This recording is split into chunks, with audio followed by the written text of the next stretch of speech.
Bonsoir à tous, nous espérons que vous allez très bien ce soir. Bonsoir Daniel. Bonsoir Esther, comment tu vas? Je vais très bien. Et toi? Non, je me porte très bien aussi. Content de te voir ce Moi soir. de même. Alors, nous vous encourageons à cliquer sur la cloche de notification qui est juste en bas de votre écran pour ne pas manquer nos programmes. Pour ce soir, dans Éveil de conscience, nous allons exploiter un thème très important, près de Dieu, n'est-ce pas Daniel? Yeah. Alors, sans plus tarder, est-ce que tu peux nous parler de ça brièvement? Alors, j'aimerais dire à une personne aujourd'hui que ce thème peut sembler simpliste, mais je crois qu'il va vraiment te bénir énormément. Suis-nous jusqu'à la fin parce qu'après, tu es jeune en Christ, tu veux être épanoui, tu veux être près de Dieu, tu seras vraiment béni. Suis-nous, ne rate rien. Amen. Alors Daniel, comme tu l'as dit, c'est un thème très intéressant, comme je l'ai dit au début. Alors j'aurai aussi quelques questions pendant que nous serons en train de couler. Donc sans plus tarder, Daniel, tu as parlé de près de Dieu. D'abord, j'aimerais commencer par ça. Est-ce que tu peux nous éclaircir s'il y a une relation entre mourir à soi-même et être près de Dieu? Ces deux facteurs-là, ça cloche un peu dans nos têtes. J'aimerais parler de ça en fait. Et ce terme, au fait, c'est le terme de mourir à soi-même. Je ne demande à personne d'aller se prendre, en fait, une corde et puis... à vrai dire, on a entendu ce terme plusieurs fois. Mourir à soi-même, couper un bras, enlever son œil. Bon, ce sont des versets que la Bible dit, mais après, qu'est-ce que ça veut réellement dire, au fait? Doit-on être à des personnes particulières pour mourir à soi-même? Pourquoi seulement il y a comme une certaine catégorie de personnes, en fait, qui réussissent à le faire, mais d'autres échouent? J'aimerais vous dire une chose, c'est qu'on a beaucoup parlé d'un exemple pour parler de la relation, bien de l'importance de la relation avec Dieu, ok? On a souvent dit que la relation avec Dieu est souvent considérée comme le fait, comme un poisson, il est dans l'eau, n'est-ce pas, dans son environnement. Quand il essaie de sortir de son environnement, il y a un problème. Il va suffoquer, il va mourir, ok? Voilà pourquoi on dit qu'il est bon pour l'homme, vu qu'il a été créé par Dieu, de rester dans l'environnement là. Maintenant, moi, j'aimerais prendre ces mêmes exemples, mais les changer un tout petit peu pour dire aux personnes, c'est que aujourd'hui, si on a un problème, ok, avec notre nature, pécheresse, nous souffrons dans le péché, nous souffrons dans nos désirs. Des fois, on sait, ok? On sait des fois se rendre compte que hey, mon habillement ici, ce n'est pas un habillement qui en gloire à Dieu. Ça, mais après, j'aime la chose. C'est aussi les problèmes qu'on rencontre, ok? Je sais que cette relation ne m'amènera nulle part. Mais après, j'aime la personne. Je n'ai pas cette force-là, au fait, tu vois. Après, j'ai reçu les Seigneurs, mais après, je n'arrive pas, en fait. Comment faire, au fait, dans tout ça? Il y a beaucoup de choses à surmonter. Beaucoup de choses, au fait, qui sont difficiles. Et des fois, on aimerait un jour, au fait, comme appuyer sur une baguette magique et tout change, au fait, autour de nous. J'aimerais te dire que de la même manière, au fait, qu'est-ce qui se passe, au fait? Aussi longtemps que tu t'approches de Dieu, que tu passes du temps avec Dieu, au quotidien, jour pour jour et consort, sache que tu es en train de t'éloigner d'une chose, tu te loin de ta nature à toi-même. Parce que quand tu viens vers Dieu et consort, c'est une nature divine, une nature complètement différente. Notre Dieu, il est saint. C'est comme en fait un parfum. Quand tu t'accroches à une personne pendant un long moment, tu es d'une certaine manière en fait impacté, ok? De la même manière que le poisson, quand il sort de l'eau, il peut mourir. De la même manière quand tu sors de ta nature à toi. Parce qu'après, c'est pour prier. Ne crois pas qu'on prie par notre propre nature pour dire que non, j'aime la prière. Des fois, la prière, c'est quelque chose, des fois que tu as tout sauf envie de prier, ok? Quand tu sais sortir de tes bottes, sortir de ta propre nature pour t'accrocher à Dieu, aussi longtemps que tu t'accroches à Dieu, d'une certaine manière, tu es en train de tuer, au fait, derrière toi, en fait, ta nature à toi, ok? Voilà pourquoi je voudrais poser, au fait, une question à une personne, au fait, aujourd'hui, pour dire, au fait, à quel point es-tu loin de ta nature, mais à quel point aussi es-tu proche de Dieu? Quelle est cette distance-là, au fait? Où te situes-tu, au fait, tu vois? Mais de la même manière, Esther, de la même manière que je laisse ma nature pour aller vers Dieu, de la même manière que je déploie de l'énergie pour servir le Seigneur, l'ennemi voit cela, ok? Il n'attend que ça, en fait. Le jour où je ferai un step back, le jour où je voudrais abandonner, je n'ai pas dit faire une erreur, on commet des erreurs, mais le jour où je me décide d'abandonner pour dire, ok, c'est fini, je dois savoir une chose, c'est qu'on m'attend quelque part. Ma nature me réclamera. Voilà pourquoi tu vois des personnes qui sont montées haut avec le Seigneur, quand ils tombent, c'est comme un crash d'avion, en fait, qui se balance, ça fait clac. Donc, cette nature, elle est restée quelque part. Disons qu'en fait, aussi longtemps qu'on a ce corps ici, on est un peu comme bloqué. Parce que le salut, tu dois savoir que le salut n'est pas... Il est complet, certes, mais après, il est comme en étapes. Ce n'est pas comme en un seul coup, bon, non, il est en étapes, ok? On a été sauvé, on est sauvé, mais on est encore en train d'être sauvé, ok? En bref, pour le dire, c'est moi pour dire que le Seigneur Jésus, quand il vient, il cherche d'abord, il a commencé par impacter un domaine en nous, c'est le domaine de l'esprit, ok? Mais on a encore le corps qui est là, n'est-ce pas? Pour dire qu'après, nous devons lutter avec ce corps qui est faible, surmonter, mais après, nous devons savoir que le Seigneur nous promet quoi? Un corps glorieux. Lisons nos Bibles, je pense que tout sera tout ici. Waouh! Donc, on doit rester vraiment près de Dieu afin de garder cette nouvelle nature-là que nous avons embrassée. C'est aussi comme un système de Bluetooth avec le téléphone. J'aime ce que tu dis au fait. On a un système de Bluetooth, mais pour ceux qui utilisent iPhone, on parle de AirDrop et consorts. Pour dire qu'on a besoin d'être proche pour faire des transactions, pour s'envoyer des choses. Alors, si jamais toi, tu veux être connecté à l'AirGuard pour recevoir, parce que j'ai dit une chose, ce n'est pas vraiment notre propre nature. Il te faut une force qui vient d'ailleurs. Oui. Voilà pourquoi tu as besoin d'être proche de Dieu. Oui. C'est comme ça que Dieu maintenant te transfère au fait une certaine force, comme en fait un air drop ou un air gap qui te donne la force de continuer. Oui. Donc c'est un peu ça. Waouh. En tout cas, ça, c'est vraiment très clair et tu as répondu à beaucoup des préoccupations et même il y avait des sous-questions que je devais poser. En tout cas, merci beaucoup pour cela. Non, je t'en prie. Cependant, tu as parlé de la nature de l'homme, tu as parlé le fait d'être près de Dieu et cela influence nos habitudes, notre attitude, notre façon d'être et tout ce qui va avec. Est-ce que on peut dire que la manière de prier d'une personne dépend de sa proximité avec Dieu? Je peux dire seulement en fait que ce que je remarque aujourd'hui, c'est que je suis désolé, c'est assez drôle. Je me rends compte que, je sais pas, il y a une génération en fait de prières bizarres, dans le sens que je vois des personnes qui prient, je sais pas, quand tu le vois, c'est pas différent des personnes qui sont comme sous drogue. Alors je me pose la question de savoir, moi je n'ai aucun problème. Celui qui veut crier, crie. Mais après, crier ou, je sais pas, trembler dans la prière n'est pas une norme pour se faire écouter. Quand tu comprends que le Dieu que tu sers n'est pas un Dieu qui est loin, tu comprends que des fois, je peux rester là calme. Parce qu'après, le plus important de la prière, moi, j'aimerais poser à ces personnes qui font des prières en tremblant, des parlant en langue, des fois en faisant des choses bizarres, j'aimerais poser une question. Ce que vous faites, il n'y a pas de problème. Oui. Même pour Dieu, il n'y a pas de problème. En matière de prière, ce qui compte, ce n'est pas d'abord le nombre de fois que j'ai tapé des mains ou parlé. Ce qui compte, ce sont les exaucements. Ok? Tu pries, mais après, comment tu es exaucé? Voilà pourquoi on voit des personnes s'agiter dans la prière comme pas possible. Mais après, moi, je me pose une question pour eux. Sont-ils réellement exaucés? Ils sont exaucés, gloire à Dieu. C'est pas moi qui, cette prière n'est pas adressée à moi, ok?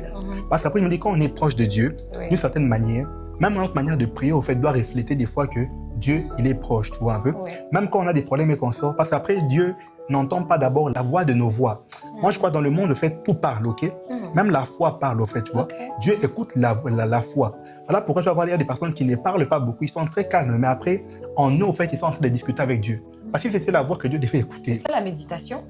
Non, bon, la méditation, en fait, révèle plusieurs aspects. La méditation, c'est peut-être dans le sens que tu as lu la parole de Dieu, tu vois, tu es en train, en fait, entre guillemets, si je peux dire, de ruminer sur ça. Pas forcément au même moment que tu lis, non.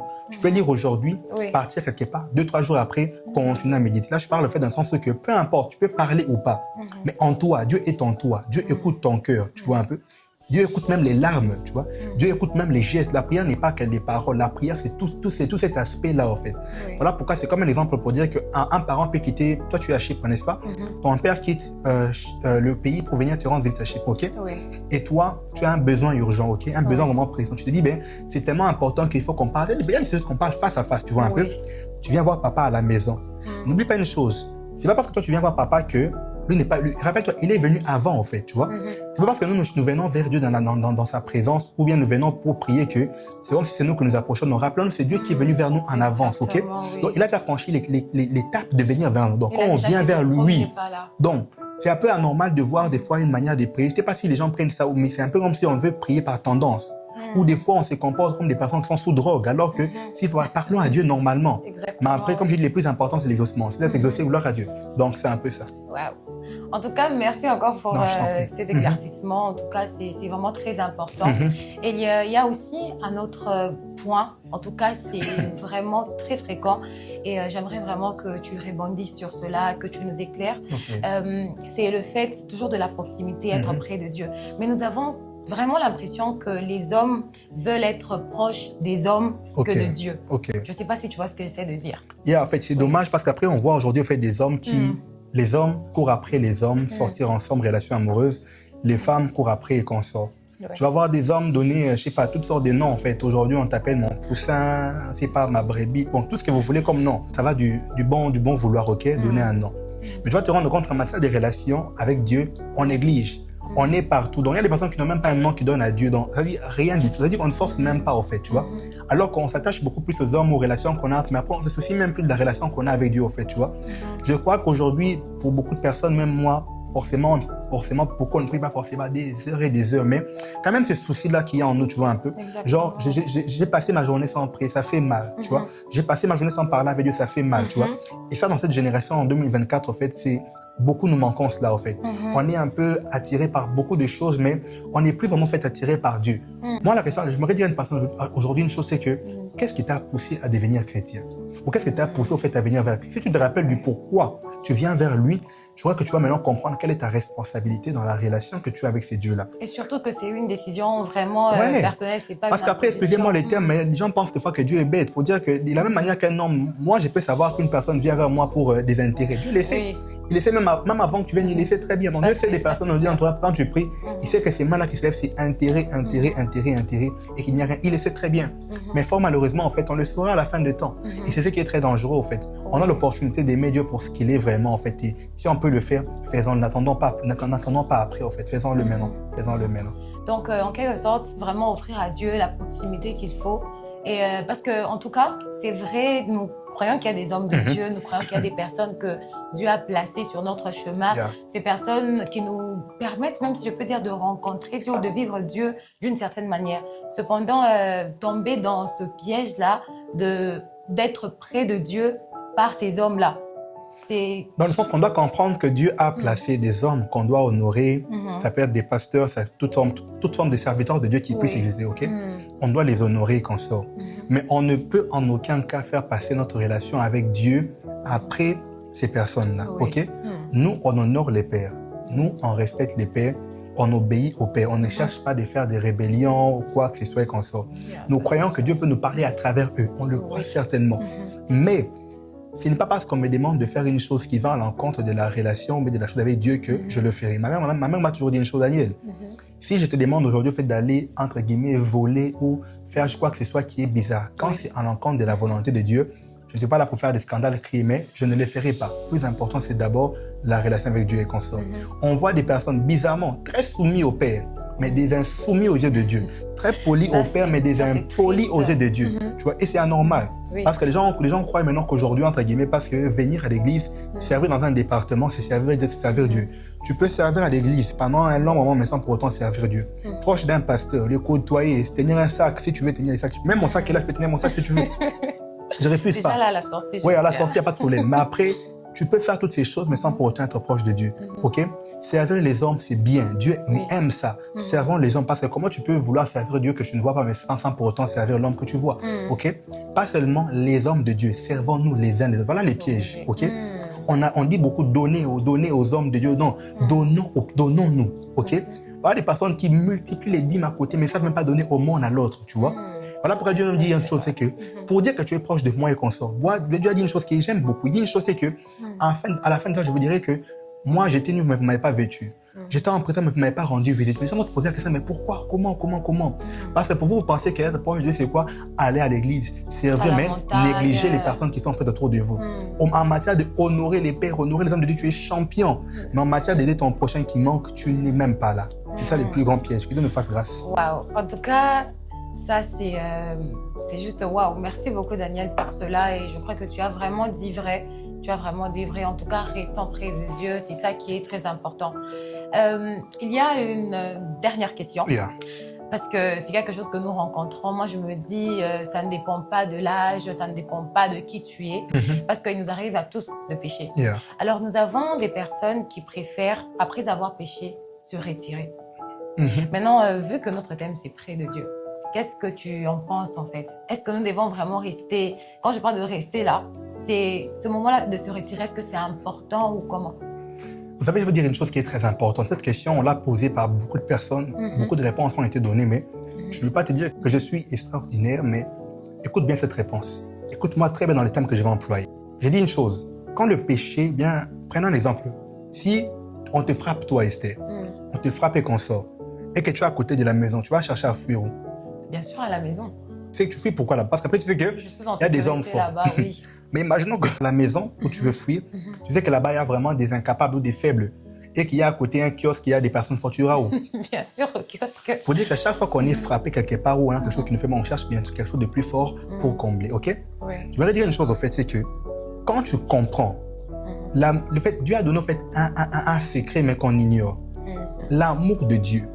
Quand tu comprends quel est le degré de l'amour de Dieu, quand tu comprends ça, tu vas te rendre compte que même si tu péchais 10 000 fois, tu vas te révéler avec une telle force, une telle zèle qu'on dirait que l'amour de Dieu, c'est ça la force au fait des personnes, au fait que c'est ça même le plus grand secret. Pourquoi? à l'œuvre de la croix, c'est à cause de l'amour. L'amour de Dieu, en fait, a fait du péché quelque chose de petit, comme son petit, tu vois un peu. Voilà pourquoi l'ennemi sait maintenant que pour t'avoir, il joue par ta psychologie.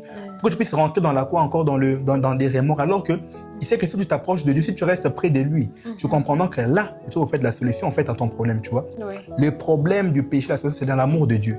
Quand tu sais que Dieu m'aime, l'amour de Dieu, c'est comme un tremplin qui t'aide, de fait, ça fait que tu vas rebondir, au fait, tu vois un peu. Ça donne la force pour dire que Dieu m'aime, je peux faire, je peux continuer. Oui. Ça n'a jamais servi au fait de fuir. Donc, en bref, en quelque sorte, aimer Dieu, rester près de Dieu, Dieu vous aime. N'oubliez surtout pas cela. Exactement. En tout cas, une toute dernière, parce que tu as parlé exactement de l'amour de Dieu et tout ce qui va avec. Pour des personnes, par exemple pour une personne qui est publique, la personne prenant un pasteur, il tombe, il pêche et bien sûr, il se répand et voilà, il prend son temps, il se retire de l'assemblée. Est-ce que c'est se retirer de la présence de Dieu ou c'est juste se retirer, c'est un moment, ce moment-là de retraite, ce moment-là où il se consacre encore plus? Est-ce que c'est vraiment abandonner l'œuvre de Dieu ou encore, je ne sais pas ça, de l'impact négatif sur lui? En tout cas, c'est une très bonne question que Dieu m'aide au fait à répondre. Je crois que d'une certaine manière, au fait, si nous devons considérer, le service que nous faisons pour Dieu, dans le sens que ça pour dire que quand je sers Dieu, je suis saint. On serait faux. Tu sais que même quand nous servons Dieu, là, même quand on pense être sanctifié, qu'on sort là, si on doit prendre seulement le de la justice de Dieu, on n'est pas toujours parfait aux yeux de Dieu. Ce n'est que Jésus qui nous rend parfait, ok? Pour dire, même quand on prendrait les temps, des fois, c'est bien. Chacun peut prendre le temps de réfléchir pour faire mieux. C'est pas un problème, ok? Tant que tu peux pas fuir, pas s'appeler les pièges, c'est fuir la communauté, fuir les personnes, tu vois, qui peuvent. Tant que tu ne fais pas, tant que tu es là, tu peux peut-être laisser une responsabilité pour un moment. Il n'y a pas de problème, tu vois. Mais pour ma part, moi, je crois que, entre guillemets, aller laisser des responsabilités pour un long moment, pour revenir, je pense que, d'une certaine manière, c'est comme si on disait que pour servir Dieu, il fallait que je sois, entre guillemets, alors qu'on n'arrivera pas à ce niveau-là, ok? Du moment où tu es prêt à reconnaître tes erreurs, à travailler sur toi et à évoluer, sans pour autant être, je dis pas une personne qui aime le péché puis qui se cache, non, ok? Tant que tu aimes Dieu, tant que tu sais comment et que tu évolues, continue à servir le Seigneur, ne fuis pas. Quand tu fuis, alors quand tu es proche et qu'on sort, en bref, il faut rester pas dans... Que Dieu vous bénisse. En tout cas, merci beaucoup Daniel, c'était juste enrichissant et merci beaucoup vraiment pour toutes ces interventions. Alors, merci à vous de nous avoir suivis. Nous vous rappelons que nous sommes sur les différentes plateformes Instagram, TikTok, Facebook et ici sur YouTube. Abonnez-vous et que Dieu vous bénisse. Que Dieu vous bénisse abondamment.